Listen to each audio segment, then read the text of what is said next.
Alright, good day and welcome. Mr. Simons here. So I'm just looking at the basic class test. Can be assignment for 50 marks, 25 marks exponents, 25 marks surds. So I assume you've worked through the first 15 lessons. Now I'm just putting all those things together in test format. So first page, you can pause, write down the problems, try to answer them yourselves. There are 2 slides with work on, so this is the first 25 marks on exponents. But there, take note, we'll always test one multiplication and division sum. Then we'll test one that has plus and minus, where we test common factor. Here again, plus and minus with division. Exponential equation, easier one, more complex one. So generally we set up the test from easy to difficult to the end.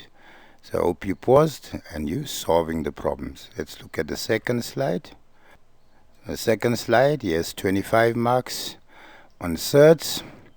There testing law 4 of surds. There we have a square root. Trinomial given normally becomes a perfect square. There multiplying, testing law 1. Testing addition and subtraction of surds by making them like terms. Testing distributive law. Testing simplification of a fraction. There, testing multiplication or finding products. And again, exponential equation in there. Right, so you can pause, write down the problems, attempt to do it. It's a little bit more complex here and there, but end of the day, you should be able to practice, make note of your errors, redo your errors in such a way that you practice the error out. As I said, I normally practice or re-practice 5 times doing the same problem. So let's look at the solution. So 1.1, we have 25n minus 2 times 24n plus 1 times 5 negative 1. Simply said, simplify 75n minus 2 times 9n plus 2, 6 marks. So first and foremost, in this multiplication and division only, we're always first going to find prime bases. So prime base for 25, 5 to the power 25. 25 equals shift factor on your calculator. 27, 3 to the power 3, that stays as appears. 75 is 3 times 5 squared, give me 75. And 9 is 3 to the power 2. So 2 marks for top line, bottom line, correctly writing as prime bases. Right, now we're going to test your multiplication. So 2 times n gives me 2n. 2 times negative 2 gives me negative 4. Please, this is where you'll make errors. 20 years teaching, learners will go multiply 2 times n, but they forget the 2 must also be multiplied by the negative 2. So both of them, please. There, 3 times n, 3n, 3 times 1, plus 3, that says minus 1. 3 there, invisible 1, so 1 times anything stays the same. So therefore it becomes 3n minus 2. 5, 2 times n gives me 2n. 2 times negative 2 gives me negative 4. 2 times n gives me 2n. 2 times 2 gives me plus 4. So 2 marks there for correct multiplication, top line, bottom line. Alright, so there law 3 and law 4 of exponents done. If you're not sure of this, I've done a lesson previously on multiplication and division of exponents. Right, so now start always technically with a smaller base 3. Anything on top is written as it appears. If I come below the division line, I change the sign of the exponents because I have to subtract exponents. So that becomes 3, 3n plus 3. There plus n becomes minus n, minus 2 becomes plus 2. Plus 2n becomes minus 2n, plus 4 becomes minus 4. And those are my 3 base 3's. Look at base 5. It becomes 2n minus 4. Right, minus 1. So everything on top written as it appears. Come below the division line, I change the sign because I'm subtracting, so that becomes minus 2n plus 4. 3n minus 2n gives me n minus n. All the n's cancel. 3 plus 2 would give me 5. 5 minus 4 gives me 1. There 2n minus 2n cancels. Minus 4 minus 1 gives me negative 5. Plus 4 would give me negative 1. So that gives me 5 to the power negative 1. Alright, and we're not allowed to have a negative exponent in our final answer. So 3 stays on top and 5 negative 1 I take to the bottom, and it becomes 5 to the power 1. Right, so 1 mark there for simplification and 1 mark writing as positive exponents make up your 6 marks. Right, let's look at the second. Alright, now problem number 2. See, they have 2x plus 2 minus 2x plus 1. Should see there's a minus sign separating the two exponents. Therefore, I'm going to look for a common factor, right? So if I take out 2 to the power x, I'm left with 2 to the power 2 minus 2 to the power 1. Alright? Not 2, not 1, but 2 to the power 2. Don't forget the base, né? That's where you'll make errors. Right, so 2 squared would give me 4. 2 to the power 1, 2. 4 minus 2 becomes 2. Bases are the same. So remember, there's an invisible 1 there, so that becomes 2x plus 1. So 1 mark for taking out the common factor, another mark for simplification there, and 1 mark for the final answer. Right, if we look at 1.3, I have 9 to the power n minus 3 to the power n plus 2 plus 20. I had to change it, there was an error. 3 to the power n minus 4. So this one is slightly different from the one you see in 1.3. So there 3 to the power 2 is a prime base. There I can split, so I write that as 3 to the power 2 times 3 to the power n, and 20 simply stays. So 2 times n would give me 2n. 3 squared gives me negative 9 times 3 to the power n plus 20, and I have 3n minus 4. So 2n is 3 to the power n times 3 to the power n. N plus n, remember when we multiply and the bases are the same, we add exponents, so n plus n would give me 2n. Right, factors of 20 that add up to 9. Minus 5 times minus 4 would give me positive 20, but negative 5, negative 4 would give me negative 9. So there, 3n minus 5, 3n minus 4, those two would cancel, and I'm left with 3 to the power n minus 5. So there, 1 mark for writing as a prime base, another mark for splitting that 2. Then 1 mark for the top line, correct multiplication and simplification, second mark. 2 marks for factorization, 1 mark for cancellation, and another mark for the correct answer. So that's for 1.3. So hope you understand so far. Let's look at the next set of problems. Right, so in 1.4 we have an exponential equation. 2x to the power 1 over 4 equals 10. So I have to solve for x. So to solve for x, I'm first going to divide by 2. 10 divided by 2 would give me 5. So I have x a quarter equal to 5. Now to solve for x, that must read x to the power 1. So to make a quarter 1, I'm going to multiply it by its inverse, which is 4. If I do on one side, I must do on the other side. So there 1 over 4 times 4 becomes x to the power 1. And 5 to the power 4 would give me 625. Right, and 1.5, more complex exponential equation. I have 2 to the power 2x plus 4 plus 31 times 2 to the power x equal 2. So first I'm going to bring 2 over, and it gives me negative 2. There, if I split, I have 2 to the power 2x, the same 2 to the power 4. Plus 31 times 2 to the power x, minus the 2 that was brought over. 2 to the power 4 gives me 16. So that simply becomes 16 times 2 to the power x. That still stays the same, and that stays the same. Right, now we have to factorize. Generally, how we see if we're factorizing trinomial, you see 2x and x there. X is half of that, so if I factorize here, I've left it as 16 times 2 to the power x times 2 to the power x. If the bases are the same, we add exponents, so x plus x gives me 2x, but you see that's the x that's in the middle. Factors of 2 can only be 2 times 1, so positive 2 times negative 1 gives me negative 2. But if I multiply now, 2 times 16 would give me 32, minus 1 gives me the plus 31. So from there now, using the zero factor law, you can say 16 times 2 to the power x minus 1 equals 0.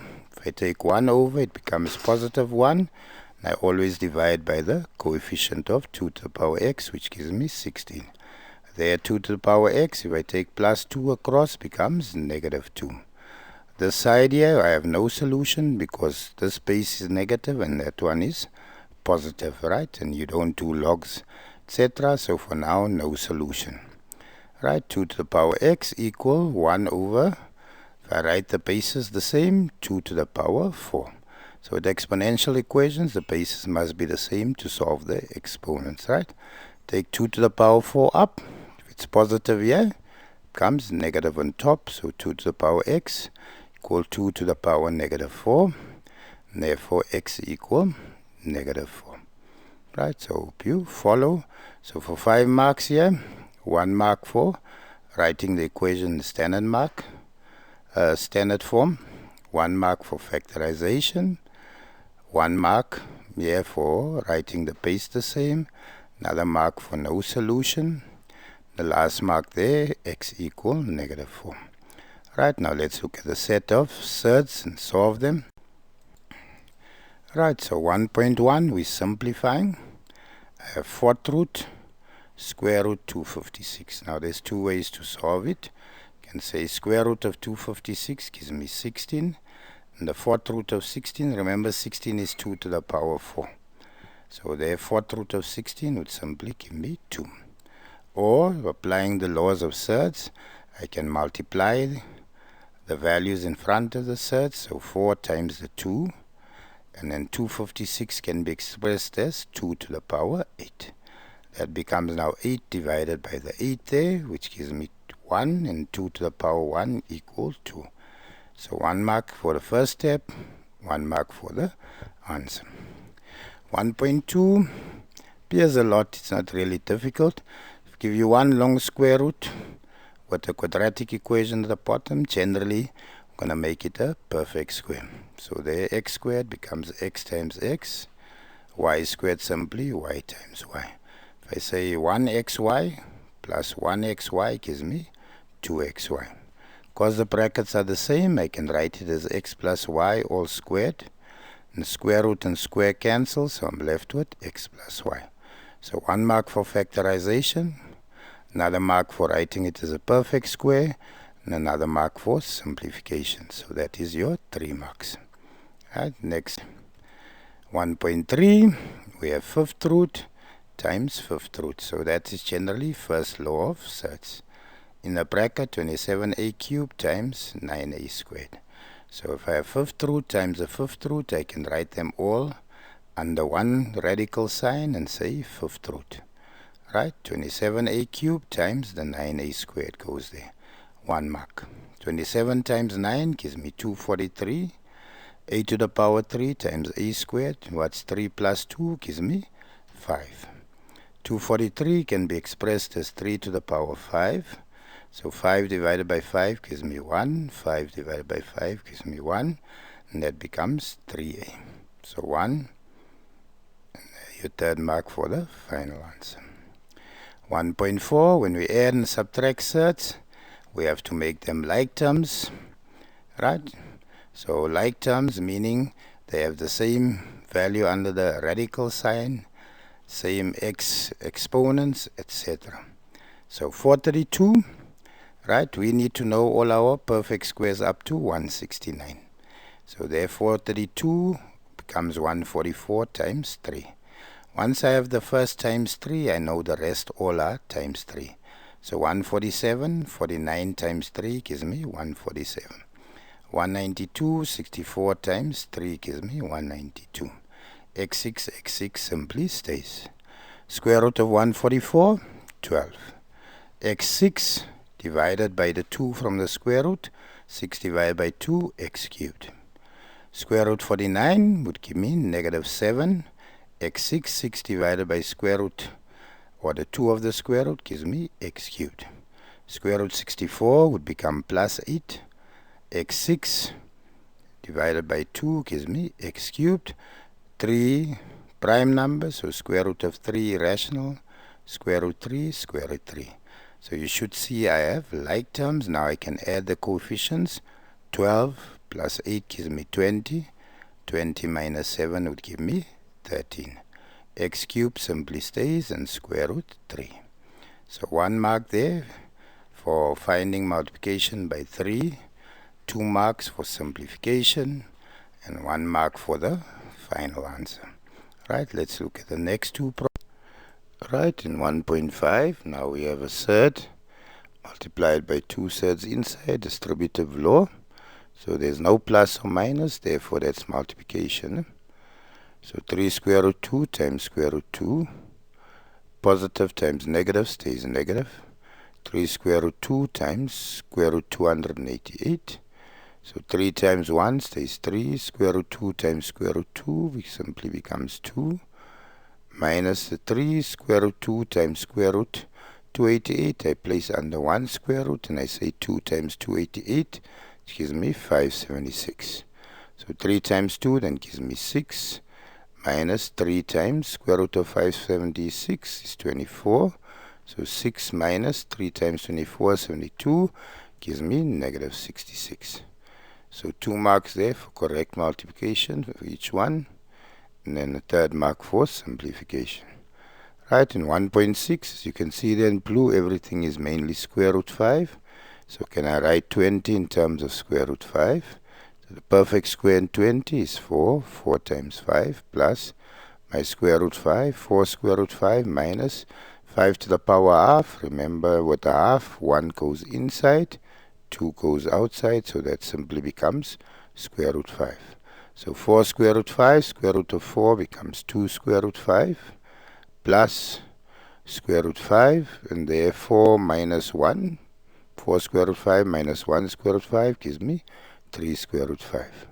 So 2 plus 1, 3 square root 5 divided by 3 square root 5 equal 1. Right? Hope you understand. Right? 1.7. Now we have 2 plus 2 square root 5 all squared minus 3 square root 2 square root 5 plus square root 2.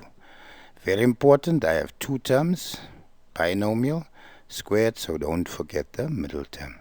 So 2 times 2 gives me 4. For middle term, 2 times 2 is 4, times 2 gives me 8, square root 5. For the term at the end, 2 times 2 gives me 4, square root 5 times square root 5, 5. Negative times positive, negative. 3 times 1, 3, and that becomes square root 2 times 5, all under 1 square root because it's the same. Negative times positive gives me negative. 3 times 1 is 3, and square root 2 times square root 2 simply stays 2. So this stays 4 plus 8 square root 5 plus 4 times 5 is 20. 2 times 5, I assume you know it's 10, and negative 3 times 2 gives me negative 6. 4 plus 20 gives me 24, minus 6 gives me 18. 8 square root 5, don't have a partner, so that stays. Minus 3 square root 10, no other like term, so that stays. So there, 1 mark for correctly multiplying out that 3, another mark for correctly multiplying out that part. Then here, 1 mark for simplification of 18, and another mark for understanding that that 2 is the same. Alright, last problem. So 1.8, we have 4 equal half x minus 3, exponential equation. Right, because I see 2 there, I'm going to express 4 as base 2. So 4 is 2 to the power 2. If I take 2 up there, it becomes 2 positive 1, so it becomes 2 negative 1 on top, x minus 3. Right, so bases are the same, so I can drop the exponent, so that stays 2. Negative 1 times x is negative x. Negative 1 times negative 3 becomes positive 3. If I take x to the other side, it becomes positive. 3 stays, and if I bring 2 over, it becomes negative 2. And 3 minus 2 then equal 1. Right, so I hope you understand. I hope you thoroughly enjoy the lesson. Continue practicing. Wish you nothing but the best. Bye.